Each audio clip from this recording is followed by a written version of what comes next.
Alhamdulillah, Allah subhanahu wa ta'ala talks about the true life, which is the life of the hereafter. And we can hear from the seerah of the Prophet ﷺ, when they were digging the trench, they were all singing and saying the words, Allahumma la aisha illa aishul akhirah.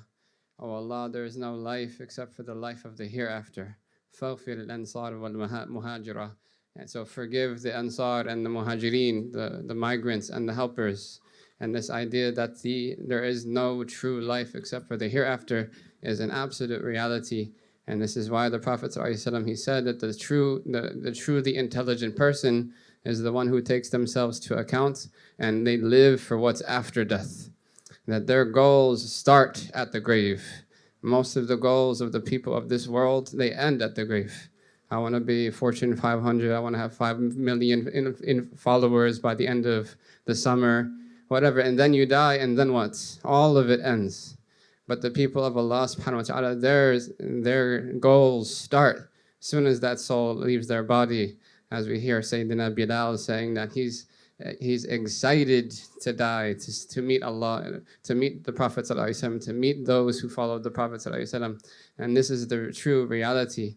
And the people of this life, the people who live their life solely for what's before the grave, even if they have absolutely everything in the world, they still fall under the verse of Allah subhanahu wa ta'ala, وَمَنْ أَعْرَضَ عَنْ ذِكْرِنَا وَمَنْ أَعْرَضَ عَنْ ذِكْرِي فَإِنَّ لَهُ مَعِيشَةً ضَنْكًا. Whoever turns away from my remembrance, and in most of the tafsirs they say remembrance meaning obedience, then they have a constricted life. So the yachts and the parties and the islands and all these things is all part of that constricted life. It only gets worse after that. And the people of Allah subhanahu wa ta'ala, even though they may have a rough life outwardly in this world, they might have hunger, they might have poverty, they might have oppression, they might have genocide, they may have all these things. The true life, they are already living inwardly, and they will experience in its fullest sense in the next life. And this is the reality that those connected with the Prophet ﷺ, all of their life is akhirah. These gatherings are not part of the dunya, these are part of the akhirah. These are gatherings in which the akhirah is tapped into before the soul leaves the body. So while we're living here, we're truly living here.